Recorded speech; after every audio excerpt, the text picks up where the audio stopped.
Greetings and salutations, friends, and welcome back to more Warhammer 40k lore, where in our ongoing quest to explain and quantify the countless worlds of the Imperium, we have today arrived at Quarantine Worlds.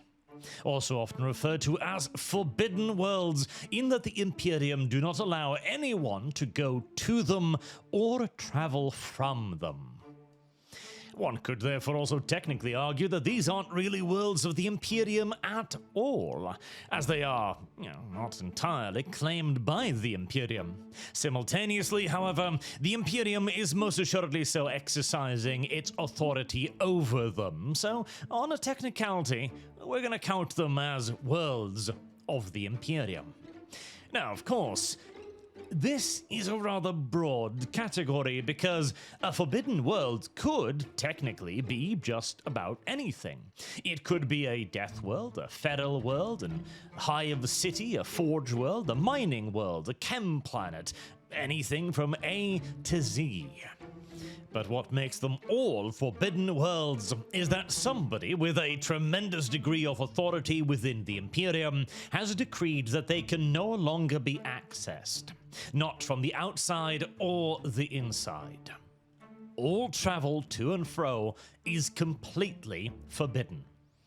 A blockade enforced by the Imperial Navy, often via orbiting battle stations or even Imperial crafts patrolling the area. Most will also have warning buoys scattered out along the furthest edges of the system that the planet inhabits, so as to warn off any ships that might have accidentally stumbled upon this forbidden area of space. This is, of course, a significant dedication of valuable Imperial resources, and therefore, the decision to fully blockade a world like this is taken only very rarely, and usually for a handful of reasons. Primarily because the planet in question poses a real, present, and dire danger to the rest of the Imperium. Either a proven threat, or a theoretical one sufficiently dire to the point where it requires such extreme measures. This in turn means that there are very few individuals within the Imperium capable of enforcing such an edict. More often than not, it will be the agents of the God Emperor's most holy Inquisition that orders a planet to be quarantined. The High Lords, as well, of course, also possess the authority to quarantine a planet, and high-ranking Imperial Guard or Navy officers may also do so, though more often so on a temporary basis to fulfill immediate strategic objectives, as if there really is a threat dire enough to warrant a full-scale quarantine, it will usually be either discovered or classified as such by an agent of the Inquisition. So, what kind of planets warrant this rather extreme measure, yet also simultaneously may not warrant the even further extreme measure of Exterminatus? Well, there are some niceties involved in the decision-making process. See, Exterminatus is a rather permanent solution, as it involves rending down the entire planet to a dead rock hurtling through space. This is obviously a rather final solution that the Imperium would prefer to avoid whenever possible, as planets, despite there being quite a few of them, of course, in the galaxy, are far from infinite, and tend to contain huge quantities of valuable resources that the Imperium would like to at least have the theoretical possibility of claiming at some point in an undetermined future. Another consideration to take as well is that Exterminatus may not always be the wise choice. Even if whatever danger lurks on the planet might warrant it, there's a possibility that Exterminatus won't actually destroy it, but rather wake it up. And in the case where one is not entirely sure whether destruction or wakefulness is the likely end result, simply quarantining the entire planet and letting sleeping bears lie is often the prudent choice. Take Necron tomb worlds, for example. Whenever a Necron tomb world is discovered, depending upon its state of activation, the Imperium would prefer to simply not bother with it. If a Necron tomb world is dormant to the point where it is not active, but it is not showing any signs of waking up anytime soon, and it hasn't already been poked by the Adeptus Mechanicus, a rare occurrence, as I'm sure you can understand, the Imperium would prefer to simply disengage from the planet, quarantining it off and hoping that its sleeping monstrosities will remain asleep for a near indefinite period. If the world is showing signs of waking up, then an Exterminatus action may be allowed as a desperate last attempt to blow it up before anything further can happen. Though, in these cases as well, you're usually looking at the deployment of cyclonic torpedoes, intended to bore their way down into the core of the world and destabilizing it. This is not a single-shot operation. It requires lengthy and sustained bombardments by extraordinarily heavy weaponry to literally break open a planet's core. This takes a very long time, and is difficult to do if the world beneath is beginning to spew out hordes of Necron warriors, and activating the undoubtedly countless orbital defense batteries also resting down beneath the planet's surface. Not to mention the naval power of the Necron. Necron warships are very, very, very dangerous, and risking Imperial Navy assets en masse, the mass required for a proper orbital bombardment, it's a risky prospect. A smaller form of Exterminatus may be carried out, such as, for example, a virus bombardment, which requires far less so in the way of a delivered payload, as all you need to do is dump a significant enough quantity of the Life-Eater virus down into the atmosphere, and then light the spark. But this too is unlikely to actually destroy the Necrons. If anything, it'll be done in the hope that they'll be kept sleeping. But the Necrons, of course, are a known and quantifiable threat. There are countless other problems of varying natures, many of whom remain mysteries to the Imperium to this day. There exists planets out there in the vast depths of the galaxy that simply just swallow up explorator teams. Many have tried. Rogue traders have sent down probes or teams, never to hear from them again. The Adeptus Mechanicus, always fond of poking and prodding anything and everything that appears to be dangerous, will have attempted to send down their own Skitarii cohorts, never to see them again either. Few have even been prodded and poked by the forces of the Inquisition, the Imperial Guard, or even the Adeptus Astartes, to no avail.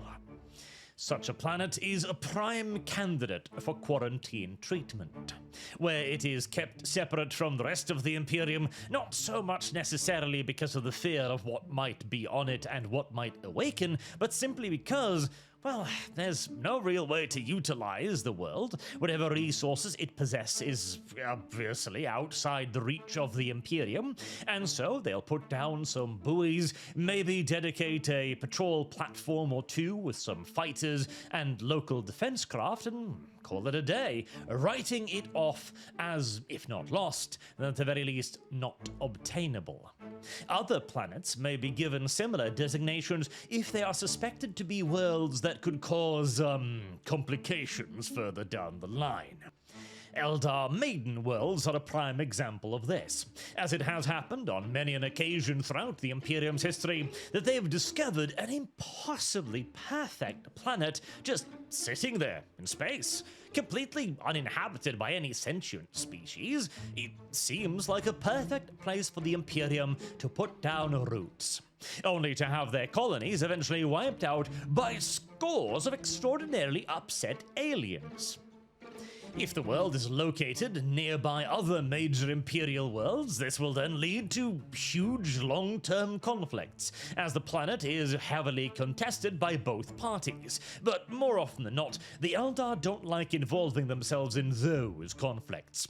What usually happens is that once a small settlement has been established, the Eldar will attack it, destroy it, and then leave a warning for the Imperium to not come back, instructing them that this planet has already been claimed. Now, if local Imperial authorities feel that they've got nothing better to do, this might again spark a long-term conflict, as there have absolutely been occasions on which the Imperium have simply decided to not back down. But quite often as well, when the Imperium is dealing with significantly larger threats than inexplicably irate Eldar, they might simply declare a quarantine on the world. Okay, the knife ears are here, just leave that one alone until we can bring sufficient forces to bear to take it properly. Other worlds that have been found to be more bother than they're worth could also fall under this category. Certain planets, for example, experience unfortunate Hrud migrations every now and then, and well, the Hrud are one of those things in the 41st millennium that you just kind of get out of the way of. Unless the planet is already of significant value, it's simply far more economical to go, oh, well, that world apparently experiences a large-scale migration of these reality and time-bending creatures every now and then. It's probably just not really worth the bother. This classification of not really worth it can also be extended to a fair few, more identifiably dangerous worlds. See, whilst you have the Mystery World, and you have things like the Hrud Migration World or the Eldar Maiden World, you also have far more direct and dire threats like Demon Worlds. There are a fair few demonic planets within the 41st millennium. Whenever possible, these worlds will be actively hunted and destroyed whenever they enter real space, assuming that there is enough Imperial resources in the area to do so, as you're not going to be reclaiming a Chaos World, not at any point. And by Chaos World, we mean, again, full-scale Demon World. Even the planet that has merely been conquered by chaos for a significant quantity of time is a near irreversibly tainted place that requires first and foremost the purge of the entire population at the very least, along with extensive and active programs of reintegration, both physically and spiritually, before they can be safely settled again by future Imperial colonists. A demon planet is basically just a monster in space, and when possible, it is best to crack it open ASAP. Unfortunately, many of these planets are either found within the Eye of Terror itself, and invading that has usually turned out to be a foolhardy endeavor, or they are worlds that actually bob in and out of reality itself, not even necessarily moving, perhaps even staying perfectly in place, but as the galaxy itself moves, the planet appears to shift between one location to another. Some of these worlds remain in real space and are simply so incredibly heavily corrupted that even approaching it in orbit is viewed as too great of a danger to the assets of the Imperial Navy. Other planets are also viewed as simply just too damn contagious. For example, there exists such a thing as plague worlds. I doubt I need to elaborate too much exactly what that is.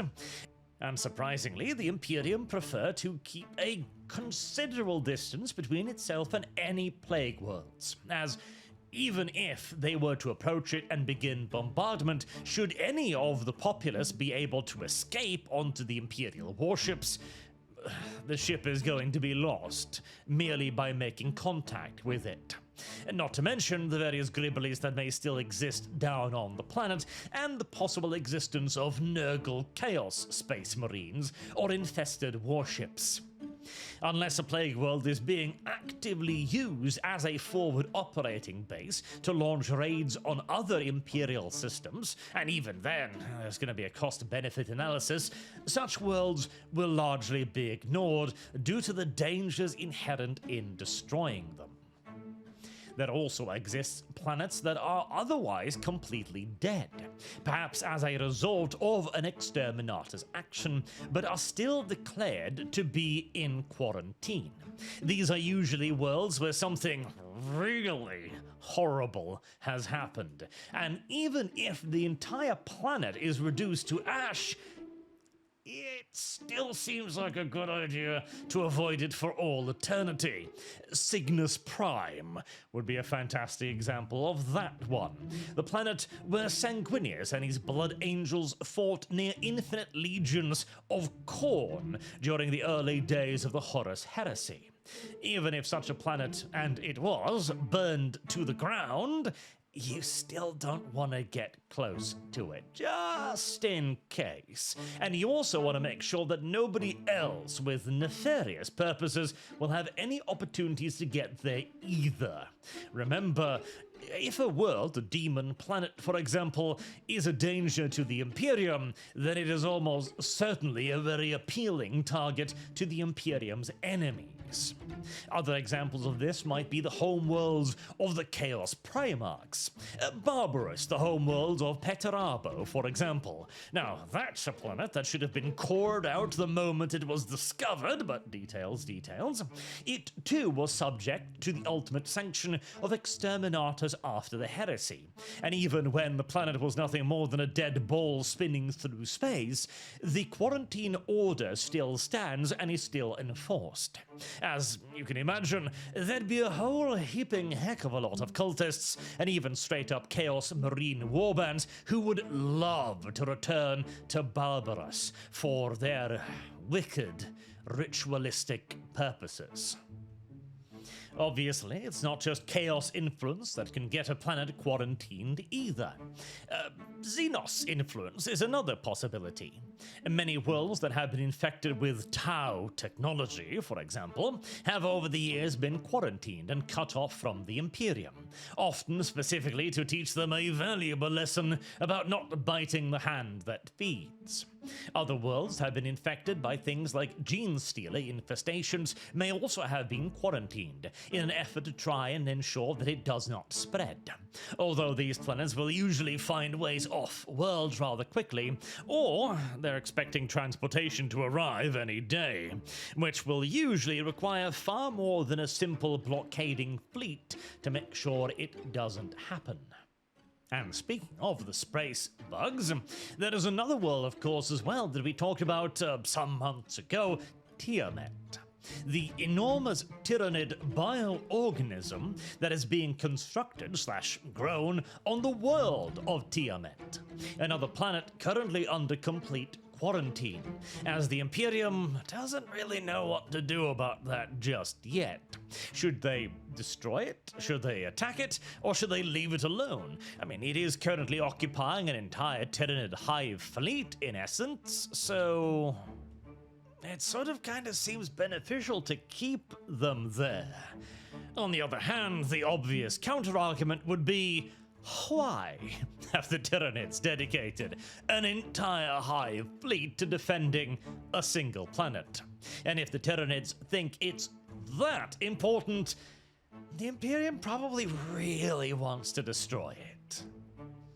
And, by the way, whilst it's not going to work on Tiamat for obvious enough reasons, quarantines can actually also be used as offensive weaponry.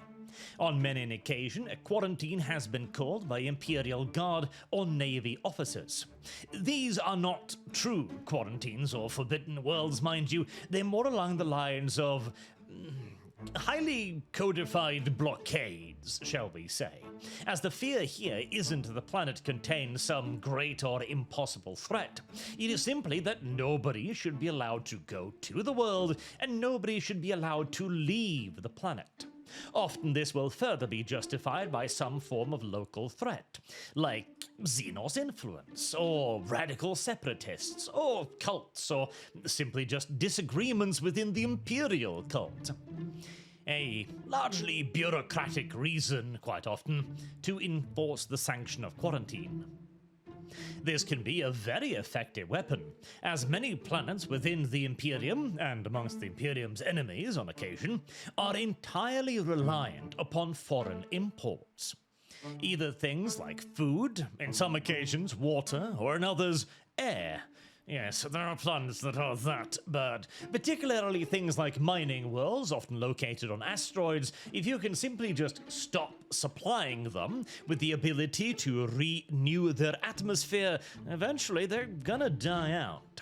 Now, in many cases, this does not lead to the outright collapse of the world, as if people really got to it, they could probably produce a fair few of these resources locally. In many worlds, anyways, whilst on others, oh boy, it would absolutely lead to the outright collapse rather quickly. Say, for example, you have a hive world. If you were to stop importing food to a hive world, well, they can't simply just grow their own food. There are too many people for that. Additionally, hive worlds are usually not the healthiest, often possessing a less than desirable atmosphere and soil that has been brutally graped for millennia, either to extract its resources or simply by vast quantities of the pollutions pumped out from the hive itself. Not to mention, if your entire planet has been entirely reliant upon external food imports for hundreds, if not thousands of years, you're not going to have an agricultural industry that can simply expand or speed up. Hell, you're probably not even going to have the basic knowledge required to begin growing food on scale, and certainly not on the scale you require. And even if you did, well, you better hope that you've got a lot of food stores, because you've only got about a year or so to begin producing enough food to feed a planet. This tactic can be used very effectively to subdue worlds. If the planet is reliant upon some form of external import, then cutting that off for a period of time may at the very least cause significant problems for the local ruling body. The local civilian populace may rise up to overthrow their leaders, hoping to rejoin the Imperium. They may petition to rejoin, and this in fact happens fairly frequently. There are indeed planets out there that believe that they have long since gotten rid of the reason for their quarantine, be it something like a religious taint, or the presence of local warlords, separatists, or cults that are trying to rejoin the Imperium. These petitions are rarely successful, however, as the Imperium, once it's enforced quarantine, rarely finds reasons to break aforementioned quarantine, and it will usually require a deliberate action on behalf of the person who enforced it to begin with to reverse the decision. And that doesn't mean it never happens, particularly in the case of a strategic quarantine meant to reduce, isolate, or otherwise unbalance the populace of a world, in which case the local imperial forces will wait until it has been sufficiently softened up, then reconquer it in the name of the emperor. This often leads to the carting off of the entire populace to slave camps or penal colonies, so if you argue that a planet is its people, it won't quite be the same anymore, but at least the ball of dirt and all of its resources will be back in Imperial hands. Other worlds will simply never be allowed back into the Imperium due to the continued suspicion that whatever taint was there originally, whatever danger once existed, is still there. The populace have just gotten a lot better at hiding it. And maybe that is true. After all, a clever chaos cult may very well come to realize that it can't break out of its own world. It doesn't have the resources required to start building spaceships, and even if it did, it would only be small orbital vessels because, well, they can't build warships on a planet. They don't have the technology to lift them out of the atmosphere. They'd have to build them in orbit, and, well, that's where the Imperial weapon batteries are, so that's not going to happen. And any attempt to construct anti-orbital defense batteries, well, those are pretty obvious, and would no doubt be shut down hard. Therefore, perhaps it would be better to simply pretend to be loyal Imperial servants, hoping that the Imperium will grow weak, soft, and forgiving. I don't know, I'm kind of thinking constructing the anti-orbital missile batteries within a mountain chain might actually be the more pragmatic solution, but oh well. Which leads us to a final part of the topic. In the case of a world that actually has a population, as a fair few of them do, forbidden worlds aren't all death worlds or blasted hellscapes or demon-infested rocks. Many of them will have a human populace. Some will even have civilized populaces that will have been cut off from the Imperium for, in many cases, a reason that they themselves don't even understand. Hell, they might not even be aware of the fact that they are under quarantine. If this is a relatively low-tech world, so non-industrious, a simple civilized world, self-sufficient in food and energy, well, the only thing it might really notice is that it hasn't had any contact with the wider Imperium for so and so long. Maybe they're assuming that a warp storm has formed out in the outer systems, preventing travel. Maybe they assume that there hasn't been any reason to contact them, quite simply. Isolated planets may remain isolated and quarantined for a long period before they figure out that anything's even wrong. By the time they do know something is wrong, well, some planets will simply just accept it. Others will attempt to get rid of whatever tainted them in the first place, if they know what it is, and some planets may attempt to break the blockade. This is of course going to be extraordinarily difficult because a fleet in orbit has every advantage over the poor bastards on the surface. In many cases, the only way off a quarantined world would be through a smuggling effort of some sort, one would imagine, sneaking aboard an Imperial vessel once they, on occasion, perhaps set down on the planet to take on supplies, maybe through the construction or the utilization of small local crafts capable of breaching the atmosphere, again aiming to get aboard an enemy ship and then waiting for it to cycle out of system. It's going to be difficult, ridiculously so, and not a whole lot of people will even try. There might also be external aid, with spaceships coming into the system to pick up escapees, but seeing as any vessel located within a quarantine zone will be near immediately destroyed, that is a risky venture. Normal operating procedure is, if the vessel appears to be human, to issue a single warning for it to leave immediately. If this warning is ignored, or even simply not responded to promptly enough, the ship will be destroyed. If it appears in any way to not be an Imperial vessel, it will simply be destroyed outright. And if anything is coming from the planet, it too will be immediately destroyed.